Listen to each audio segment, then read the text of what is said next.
All right, so let's talk about it. I'm Jesse Weber, in for Chris Cuomo, who's going to be back tomorrow. We have got a lot of breaking news to cover tonight, including the Menendez situation. So as Chris would say, let's get after it. It's a fun saying. I know why he likes to say it now. Okay, so did Eric Menendez, after 35 years behind bars for the, let's be clear, the gruesome murders of both of his parents, did he convince a parole board that he should now be a free man? That's the question. Well, NewsNation senior national correspondent Brian Entin has been live all day outside of the Donovan Correctional Facility in San Diego, where Eric Menendez just finished making his case to a California parole board. What happened inside that hearing? What is the outcome going to be? We're actually going to check in with Brian throughout the show as we await the parole board's decision.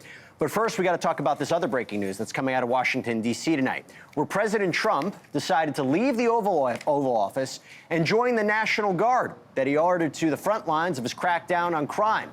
NewsNation Washington correspondent out of D.C., Joe Khalil, has been on the scene all day. Joe, good to see you. So, a little confused because originally the president led us to believe that he was going on, some kind of ride-along with law enforcement.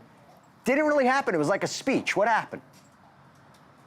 Yeah, I mean, that would have been extraordinary, right? If we saw President Trump with the National Guard embedded as they were going around D.C., that was sort of the impression that we all had based on what the president said earlier today. Take a listen. This is a radio interview he did this morning, and we'll pick it up on the other side. I'm going to be going out tonight, I think, with the police, and with the military, of course. So we're going to do a job. The National Guard is great. They've done a fantastic job.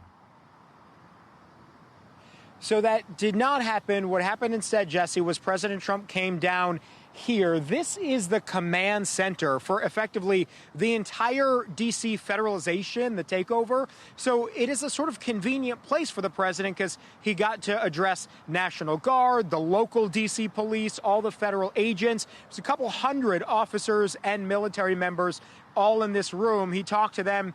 So obviously very different than what we thought. The White House did put out a clarification note saying that for the safety of the National Guard and the officers, they sort of called an audible and changed up the discussion, they said, through the afternoon. That is what they say anyway. Now, the message inside, as President Trump talked to all of those few hundred people, and by the way, he gave out pizza and hamburgers, too, for them. He talked about how he felt like the operation was a success. He also went into some areas that he really hadn't before. Take a listen. Looking at, you saw some of the stats. They just read them out to me inside, the numbers that we haven't seen here ever. I think now, right now, it's better than it has been in years. And in a couple of weeks, it's going to be even far better than that. And everybody's safe now. Everybody feels safe. So we're going to be rebuilding all of your parks, and it's going to happen fast. It's going to go up like a miracle. So you do the job on safety, and I'll get this place fixed up physically. So, Jesse, it was interesting. He went on after that moment. You do the safety part to the officer. He says, I'll do the beautification part. He talked about not just law enforcement arrests and homeless encampments. He talked about beautifying D.C., changing up the street signs that are old and replacing them. He talked about infrastructure projects. He talked about getting rid of the old grass and replanting new grass, well beyond the scope of what we've been talking about, which is just the crime and the encampments. And again, he said within the year, at the end of the year, he thinks that job is going to be done. So some news, I think we got a timeline from the president, and we got this sort of broader interpretation of what the plan for D.C. is actually going to be. And just lastly, Jesse, he also again said this is a model for other cities as well. Yep, kind of giving a blueprint of what we can expect, although it might get a little complicated moving forward. Joe Khalil, thank you so much. So let's talk about that. Okay, I want to bring in two men who understand the politics, who understand the players. We got D.C. resident and Democratic strategist, Antjuan Seawright, and former acting Deputy Homeland Security Secretary under President Trump, Ken Cuccinelli. Thank you both so much for coming on. Ken, I'll start with you. So there were reports that the Secret Service were kind of shocked by this idea of him going on the ride-along. Why couldn't he go on the ride-along? Because optics-wise, him being on the streets, making arrests, I mean, that would have been ideal for him. Why can't you do it? Yeah, he would have loved that. Well, look, the Secret Service, their job's to keep him safe. And when you throw in a lot of random elements, when people know he's going to be on the street, he does make their job very difficult. They can't, unless you're going to pre-plan an entire ride-along route, and I've done ride-alongs, then it's awfully hard for the Secret Service to do their job. And so it wouldn't surprise me at all if their complaints were heard, because they can articulate that pretty clearly. I mean, I just said to you, you can picture in the city that may not be the smartest thing in the world to do from a safety standpoint. Sure, I'm sure Donald Trump would have loved to have done it. He loves the law enforcement, and he loves to support them and be out there with them. And I just speaking for myself, when I've done ride-alongs, I've learned a lot. So. Yeah, Antjuan, you say, and correct me if I'm wrong, that you think this shows that he's unserious about crime. But I would push back and tell me if that's what you think, because, look, he's out there, he's with the National Guard, he's with police, he's complimenting them, he's saluting them. They have been really touting some of the numbers that they've seen, over 600 arrests. Sure, a lot of those were illegal immigrants, but they're talking about making the city safer. Why do you think today may have been a bust for the president? Well, the president is certainly not fooling a damn soul, certainly not fooling me. Donald Trump is not serious about crime, nor is he serious about any of the things he promised to the American people on the campaign trail. If the president was serious about crime, one, he would have invited the mayor to the table, had a broader discussion about crime, asked her and her department what resources are needed to deal with crime. Two, he would have accepted the fact, because in a bipartisan way, under the Biden-Harris administration, legislation was passed, the Safer in Communities Act, and so violent crimes are down across the country. He would have worked in a bipartisan way to expand that by inviting other mayors to the table. But instead, he wanted to have a public relations political stunt. Why? Because Donald Trump is in trouble, and he tends to lean on certain things for political rehabilitation purposes. One is crime and law enforcement. Two is race. Third is immigration. And we see these things continue to play out because he needs to rehab himself among his base. What better way to do that with a public relations stunt and trying to insist that somehow or another crime is an issue?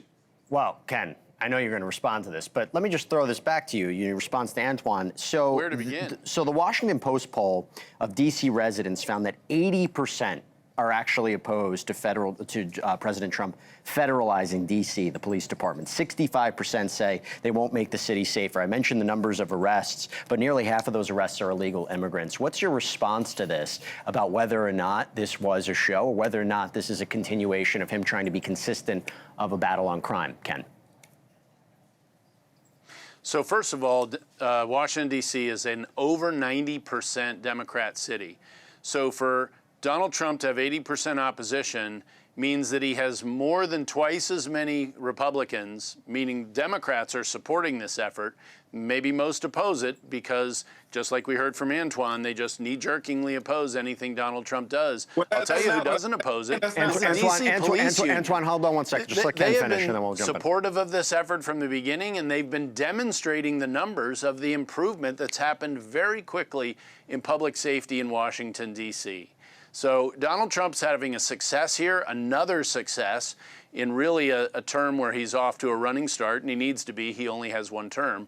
So this is a success that they're tying it into immigration enforcement, relates it to another one of his campaign promises, and it also unveils just how little Washington, D.C. has been doing to remove criminal illegal aliens from the public safety problem in Washington, D.C. So before we get into what was a really big success for the president today, Antjuan, your response to Ken. Ken, I see that you do not have an interest in having a relationship with the truth either. The fact of the matter is, because Donald Trump will not admit that crime is down by 20%. Who can't make a substantive argument, call names, Ken, hold on one second. Ken, hold on one second. Into it, buddy. Because of that fact, he wants to now investigate the statistics when we all know statistics are true. Secondly, what Trump has continuously done is Trump wants to put color on crime. He tends to pick at one, African-American mayors, but two, cities that have predominantly African-American populations because it's convenient. At the end of the day, if Trump was serious about bringing down crime, then why wait till 7 months into your administration to deal with it in a real way? And why not, if not anything else, advocate for D.C. statehood so D.C. can have reflective representation like every other state in the country? And I'll also say, Ken, with all due respect, this whole thing about picking on African-American mayors and black cities is not new. And as a Republican said on national interview today, Tom Tillis, South Carolina, where does it stop? Is it so that's a good question, right? If he wants to expand this to other states, and we know D.C. is very different, the authority that he has to actually federalize the D.C. police force, how does exactly he do it? I mean, what is the legal arguments he can make? Because under the current law, he is very limited in using federal troops to actually do police functions. If he wants to expand this to other states, other blue states, hey, maybe even red states, because we know there's crime there too, how does he do it? Right. So it's a lot more difficult once you get outside of D.C. That's a fact. You're correct about that. And that's a reason to start with D.C. is to showcase it, which he's talked about internationally. Look, this is our nation's capital. It's a federal district. It should be a showcase, not a basket case. And right, it's been a basket case on the crime front. And he's actually making a dent in this, President Trump is, by being aggressive, by bringing federal resources to bear that the law allows him to bring to bear in Washington, D.C., where that is tougher in other places. And that's just a fact. Antjuan likes to use the word fact to say crime is down. The people in D.C. don't think crime is down. The people across the country don't think crime is down in these cities. Antjuan, they're real afraid quick, to go out. So, which is why there's so much Democrat support for this. Not among the political consultants like Antjuan, but ordinary people support reducing crime. So, Ken, hold on one second. Antjuan, real quick response to that, because I do want to get into the big fine that he won over today. So, Antjuan, over to you real quick to respond. Not want to accept the numbers like the chattering Washington, D.C. Republican class like Ken is a typical talking point when they come on programs like this. But what you can't argue is with the fact. And the fact of the matter is, let me also just make note, there's crime in every single city across the country. Where there are humans, there are crimes. Red states, blue states, That's true. Blue cities. So let's not get into this idea that somehow or another Washington, D.C. has crime that other places do not. All right, I'll tell you what. I hear you, Antjuan. Let's get out of those stats and let's talk about numbers here. Can I go back to one thing, though? He called the president a racist. And he said because he's cracking down on crime in cities, he's a racist. This is the only president to pass criminal justice reform in 2 generations, and he was proud of it. And he pushed to make it happen on his side of the aisle, by the way. So, let's not forget the whole history for this president. He has accomplished more in the criminal justice area, including reform, not just cracking down on crime. So he's covered the whole spectrum. And your allegation that he's a racist because he's going after crime in cities is utterly pathetic. Antjuan, real quick. Well, I didn't say he's a racist. I said I think it's ironic that he tends to pick on African-American mayors or cities that have predominantly African-American populations. But if the shoe fits, by any means, tie it up. All right. Well, listen. I want to put that to the side for one second because I have limited time and I have to ask you about this win that he had today, right? So this appeals court in New York threw out the almost $500 million judgment that he was ordered to pay in that civil fraud case, okay?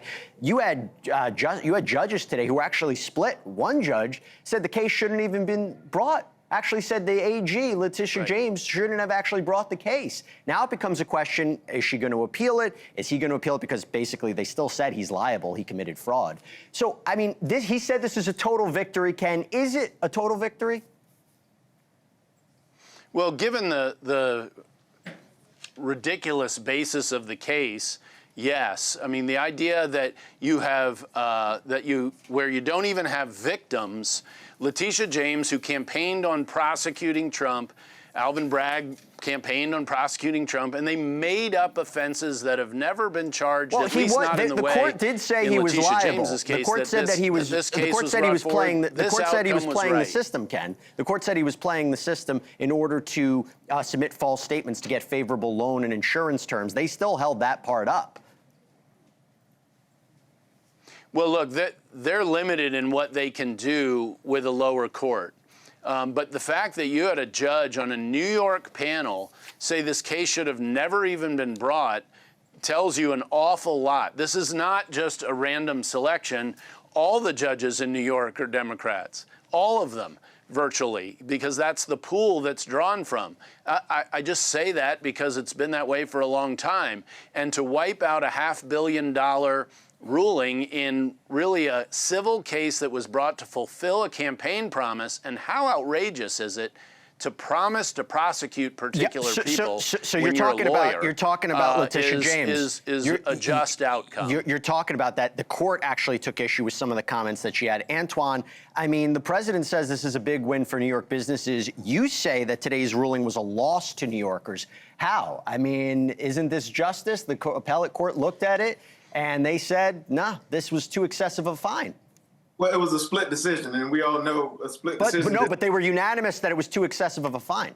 Sure, but also the rule of law prevailed before this. And so we're not at the end. I'm sure there will be appeals and there will be layers to this process. But the president wants to take the victory lap, fine, but he cannot deal away with the fact. I know Ken wanted to filibuster through the fact, but the fact of the matter is before this, there was a verdict and a ruling that indicated that he did wrong. And so we can't argue with that. And sometimes the law works on the side of justice, and sometimes it does. Well, I've seen the law work for some that look like me and otherwise work against me. So I know a little bit about how the rule of law will and will not prevail in cases.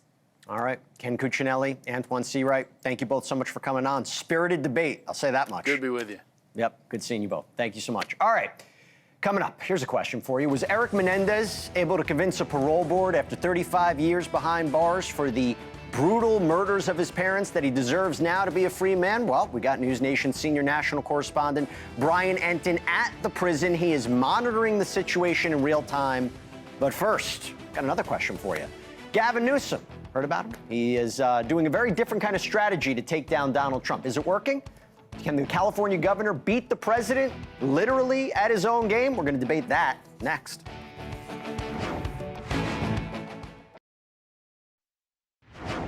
We got here because the President of the United States is struggling. We got here because the President of the United States is one of the most unpopular presidents in U.S. history. We got here because he recognizes that he will lose the election. Congress will go back into the hands of the Democratic Party next November. All right, so that's Gavin Newsom. But before we go back to him, the man with the very well-coiffed hair, got to tell you, we are actually continuing to monitor what's happening in California right now. We're waiting for a decision in the Eric Menendez parole board hearing. We got Brian Entin out there. If we should hear something, we will make sure to jump into that. Could he be released after 35 years? Will they vote on that? And by the way, Governor Gavin Newsom would actually have to sign off on it. But I don't want to talk him right now about Menendez. I want to talk about something else, because he is taking a victory lap. Why? This is all after California Democrats did exactly, well, almost exactly, what Texas Republicans did yesterday. They approved a controversial new redistricting map, okay? And this all comes after a weeks-long social media fight between the California governor and the president. But here's the question. Is it working? Yeah, is Newsom's strategy to beat Trump at his own game, is that going to work? Well, let's ask former acting White House Chief of Staff Mick Mulvaney, NewsNation political contributor Chris Cillizza, and the host of the Aggressive Progressive podcast, Chris Hahn. Gentlemen, I had such a great time with all of you last time. I was like, let's do it again. Chris Hahn. I have to go Chris Hahn, Chris Cillizza. Chris Hahn, you know, as a Democrat, where do you see this placing not only Newsom, but the Democrats? Because this is a very different strategy. Look, the Democrats had a bill in Congress that no Republican voted for that would have ended partisan gerrymandering. Every Democrat voted for the bill. I think Newsom is setting himself up to be the front runner for the Democratic Party, and he's got signposts along the way, because it's a long way between now and when people start voting. But he's got to win an election in November. And then should the Democrats take the House a year and a half from now? Well, you know what? He's going to take credit for that, too, and it's going to propel him to the nomination for the Democratic Party. But do you like this strategy? Do you like it? Do you like this fighting, all caps in messages attitude? Yeah. You do? So, I mean, we live in an attention culture in politics, right? Attention is the coin of the realm, and he's getting a lot of attention right now. And look, as a comedian, he is committing to the bit. He's staying with it. He's being true to it. And it's shining a bright spotlight on how ridiculous Trump's tweets are and some of the things in the MAGA culture online. I think it's fantastic, and I think the party's eating it up. I would lie to you. I can't lie to you and say I haven't read them and chuckled. I have. I'm not going to lie. But here's the thing. Of course, we all have. Chris Cillizza, I go to you. You're not convinced. You're not convinced that he's the front runner, huh? No, look, I'm with Chris Hahn, actually. I think Gavin Newsom has probably had the best 2025 of anybody on the Democratic side who's looking at 2028. One thing I will say, though, Jesse, I think this will probably pass. It has to be, they have to amend the Constitution in a special election in November. It's not as simple as just he signs it and that's it. I think it will pass, but there is at least a slight risk that it doesn't. And if it doesn't pass, then Chris Hahn's scenario, which I agree with about Newsom taking credit for the House, well, now all of a sudden his star is not shining as bright. Yeah. I think he has catapulted from kind of mid, like, you know, he's probably going to run. I guess we'll see what happens, to the top tier, of which I would put still Alexandria Ocasio-Cortez the most likely to win. But I do think this will benefit him, assuming it works. I mean, that Newsom account that does these tweets had like a 450% increase in followers. There's a 20%, 24%. Yeah, I mean, he's increased to 24% as being the front runner. Mick Mulvaney, going over to you, I know you have doubts about Newsom, but if the idea is going after Trump, attacking Trump, countering Trump, it feels like he's the best option to do it. I mean, he started off the year, right, doing those interviews with those on the right. He's now taking this aggressive stance. Do you think it's him? Do you think it's an AOC? Yeah, first things first, Jess, let's not ignore the fact that both Chris's missed the opportunity to point out the fact you made fun of Gavin Newsom's hair. I don't know. I was complimenting it. It's well coy. It's well coiffed. We'll let Chris Hahn weigh in on that. It's a battle between we'll let Chris Hahn weigh in on that later. It's a battle between Jesse and Leland, I feel like, for best hair on the network. That is a battle that would take more than 20 minutes. Your hair, Jesse. I'm just saying. I hear you. But Mick, Mick, let's get down to business. We'll talk about the hair on the Democrats. What are the Democrats going to do? Look, what is 2028 going to look like on the primaries? It'll be open on both sides, right? The Republicans are going to be falling over themselves to prove they are the closest to Trump, the most like Trump. They want to be the next Trump. The Democrats are going to be falling over themselves to do the exact opposite. Who is the most anti-Trump? That's what Newsom is doing now. He's laying the foundation for this. Everything that Trump does, I'm something else. I think it's helping him. I think it's genius. I really do. I don't care for the guy. Can't stand his policies.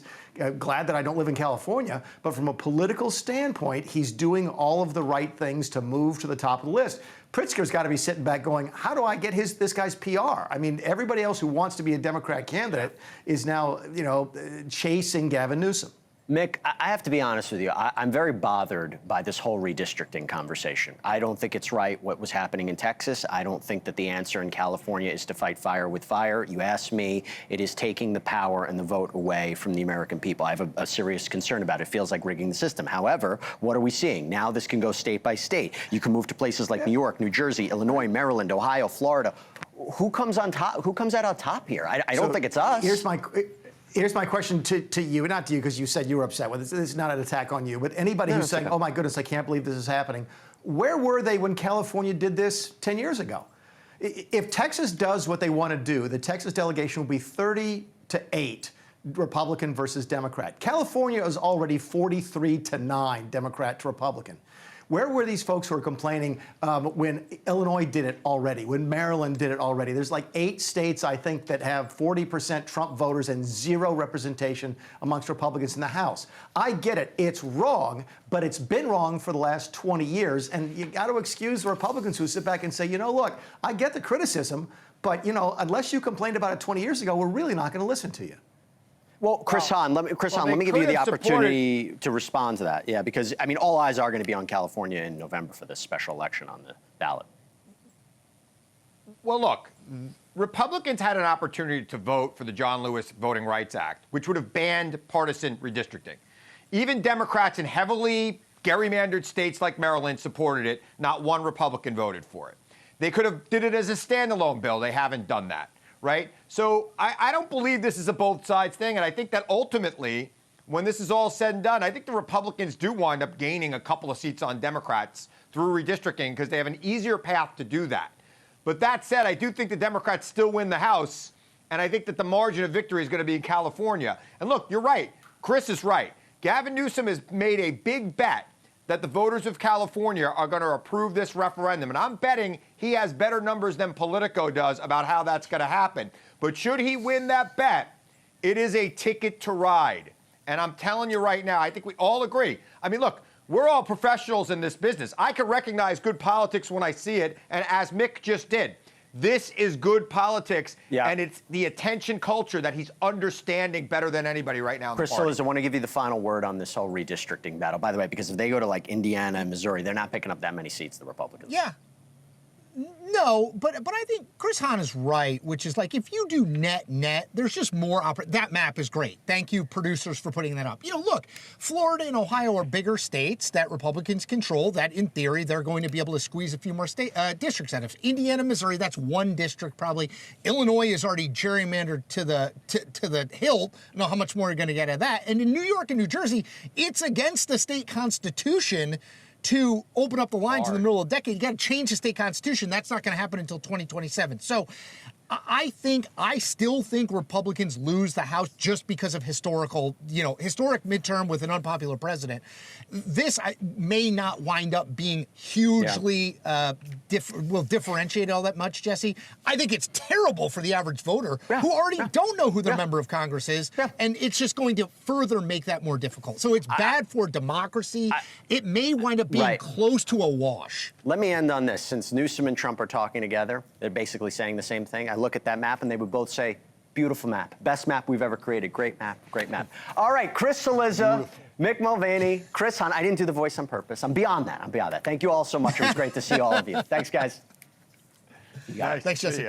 All right, up next, talking about the Menendez brothers. They have been behind bars for more than 35 years for literally blowing their parents' brains out in their Beverly Hills home. I'm not sugarcoating this, okay? The brothers have been fighting for their freedom for years, and earlier this year, they had their sentence of life behind bars without the possibility of parole. That was changed. 50 years to life, meaning life reduced to behind bars with the possibility of parole. And today, that became a real possibility for Eric Menendez. He just made his case in front of a California parole board. What did he say? Was it enough to finally be freed? We're going to talk about it.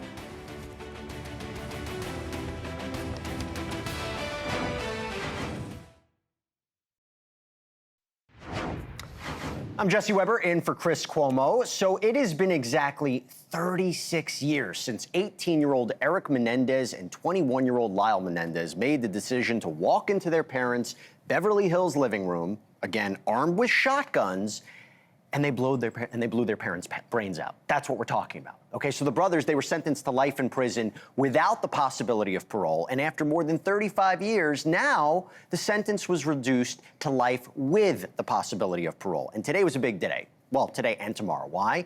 Because this is going to be the best shot at freedom for the brothers. Today, Eric, who's now 54 years old, from his home in Donovan Correctional Facility, finally got to make his case in front of a California board. His brother Lyle is going to have the same shot tomorrow morning. NewsNation senior national correspondent Brian Entin has been monitoring that hearing all day. He joins me outside the prison. Brian, what can you tell us? Jesse, I'm getting the sense that there's going to be a decision coming very, very soon, perhaps before the end of the hour, so before the end of your show. We've been out here all day long. This parole hearing for Eric Menendez started at 8:30 this morning. We were initially told they usually go 5 or 6 hours. This has gone much, much longer than that. We know that Eric Menendez had a chance to speak with the parole board, answer questions from them. We believe there were obviously a lot of questions about, whether he's repented for all of this. Also, issues he's had in prison. I mean, issues with cell phones, issues with gangs, issues with drugs, all things we've reported on before. Those are things that were likely going to come up during the parole hearing. Then his defense attorney would be able to make the case for him of why he should be let out. Prosecution also has their chance to say, look, we don't think it's time, which we know is what they do believe. And then there would be some final arguments before the parole board, which is usually made up of 2 to 3 people at a time. Then they go off on their own and meet and deliberate and then come back with a decision, which again, the indications that we have just being out here are is that decision is coming very, very soon, Jesse. All right, so Brian, you're going to be on standby for us. If we get a decision on the parole of Eric Menendez, we will go live and we will cover it as fast as possible. Brian, stand by. I want to bring on right now two great legal minds, but they have very different opinions on how this parole board should rule. So we have with us former state attorney for Palm Beach County, Dave Arenberg, and criminal defense attorney Randy Zellen, my two friends. Good to see both of you.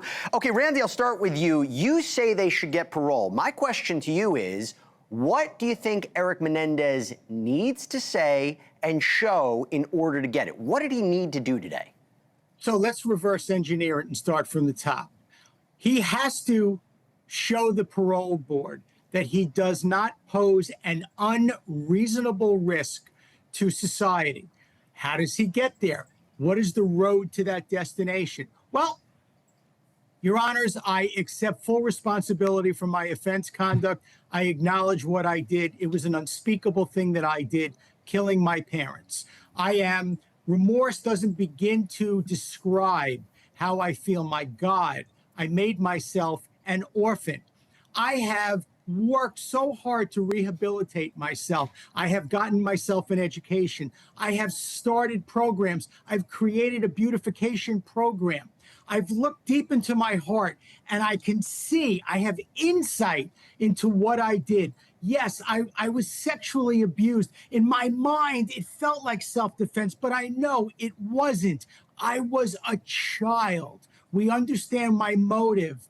I have worked so hard, and I'm deserving of this second chance. This is why you're such a good criminal defense attorney. I felt like I was a member of the jury right there. Okay, so Dave, here's the counter argument, right? So Eric, Lyle, they've had these lives in prison, right? The Beautification Project, helping inmates. By the way, Lyle was married multiple times. Eric has been married since 1999 to Tammy. They have lives on the outside.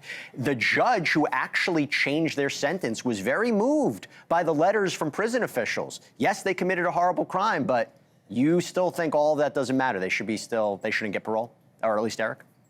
Well, first, good to be back with you, Jesse, and my friend Randy.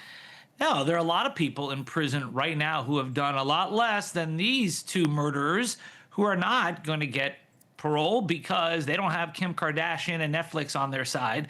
So there's that. But also, if you really want this to be about abuse, it is noticeable that back when the brothers talked to their therapist, they never mentioned that they were killing their parents in self-defense. They said it was about other reasons, about the way that their father raised them, but not about sex abuse. So their stories have changed over the years, and now it's about time they come clean. I agree with Randy. If they were to say what Randy says they should say, which is that they did it, they own it, then perhaps I'd feel a little different about it. That's what Nathan Hochman, the DA, says.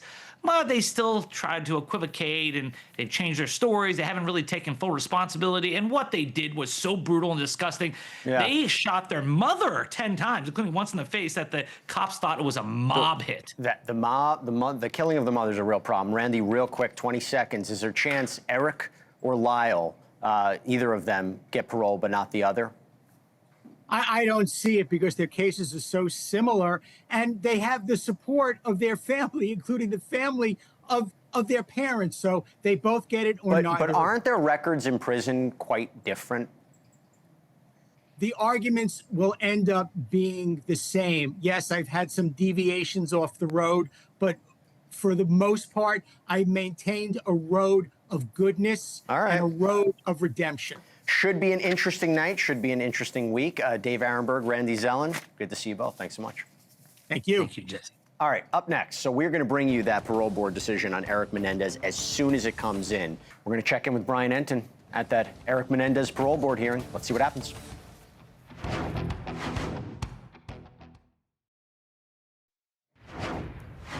All right, so I'm working on my audio issues, but we do have with us right now Brian Entin, who's in San Diego outside the Richard Donovan Correctional Center, where we're learning the latest about Eric Menendez's fight for parole. Brian, what are you hearing? Yeah, I feel like I'm teasing you, Jesse, but we really are getting indications that this is going to happen at any moment. You know how these things go. We're waiting. I mean, this has been since 8:30 this morning, but the parole board, we're told, is now officially in deliberations, and they have been for the last 15 or 20 minutes. So once they finish deliberating, they will reconvene, and then they will put out the message whether or not they are going to grant parole for Eric Menendez or whether they are going to deny parole for Eric Menendez. And we do expect the decision to come any moment, that it will be coming today. It's not like they're going to say, oh, we need a couple of days to think about it. Jesse? All right, we'll keep monitoring it. Brian Enton, thank you so much. I was Jesse Weber filling in for Chris Cuomo. He's going to be back tomorrow. And Leland Vitter starts right now. Leland. Thank you for watching. Subscribe below and download our NewsNation app right now on your phone, and you will get fact-based, unbiased news for all Americans.